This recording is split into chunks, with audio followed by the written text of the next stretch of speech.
ప్రియులారా, మన ప్రభు అయిన యేసుక్రీస్తు నామంలో మీకు శుభోదయం.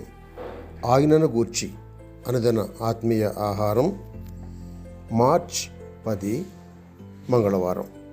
నేటి మన ధ్యాన లేఖనం మత్తయి సువార్త 15వ అధ్యాయం 9వ వచనం.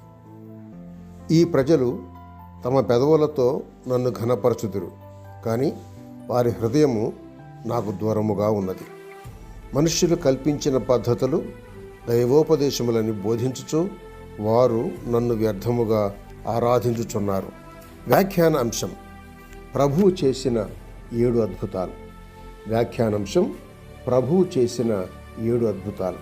వ్యాఖ్యానం: సబ్బాతు దినాన ప్రభువు చేసిన అద్భుతాలను దృష్టిలో ఉంచుకొని శాస్త్రులు, పరిసయ్యులు ప్రభు అయిన యేసును విమర్శిస్తున్నారు. ఈ సందర్భంలో ఆయన చేసిన 7 అద్భుతాలను ఒకసారి జ్ఞాపకం చేసుకుందాం. మార్కు సువార్త 1వ అధ్యాయం 21-28 వచనాల్లో యేసు ఒక మనిషిలో నుండి దయ్యాన్ని వెళ్ళగొట్టాడు.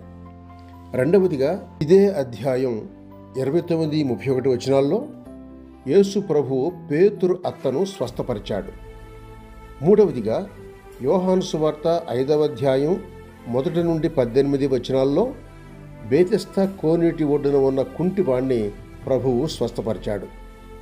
నాలుగవదిగా మార్కు సువార్త 3వ అధ్యాయం 6 వచనాల్లో ఊచ చెయ్యగలవానిని ప్రభువు బాగు చేయటం చూస్తున్నాం. ఐదవదిగా లూకా సువార్త 13వ అధ్యాయం 10-17 వచనాల్లో అంగవైకల్యంతో ఉన్న స్త్రీని యేసు ప్రభు బాగు చేయటం చూస్తాం.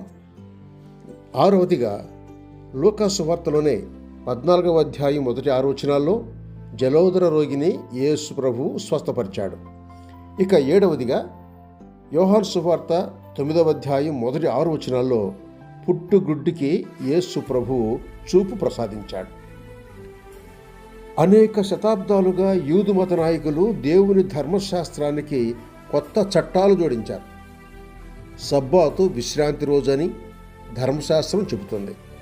నిర్గమకాండం 20వ అధ్యాయం 10-11 వచనాలు చూడండి. అయితే మత నాయకులు దానికి మరొక చట్టం జోడించి సబ్బాతు రోజు స్వస్థపరచకూడదు అన్నారు. ఎందుకంటే స్వస్థపరచడం అనేది పని అని వారి భావన. 7 సందర్భాల్లో యేసు ప్రభువు సబ్బాతు రోజున స్వస్థపరిచాడు. ఈ విధంగా చేయటం ద్వారా ఆయన మత నాయకులను సవాలు చేసినట్లయింది. ధర్మశాస్త్రం అంతరార్థాన్ని వారు గ్రహించాలని ఆయన ఉద్దేశం. పేదలను విస్మరిస్తే దేవుడు సంతోషిస్తాడా? అలాగే ఒక పాపి తన పాపం నుండి విమోచింపబడాలంటే ఏదైనా ఒక రోజు నిర్దేశింపబడిందా? లేదు. నీకు పరలోకంలో ప్రవేశం కావాలంటే, పాప ప్రక్షాళన జరగాలంటే నేడే ప్రభు అయిన యేసుక్రీస్తును ఆశ్రయించు. పరలోక భాగ్యం నీ సొత్తు అవుతుంది. శుభములతో వందనాలు.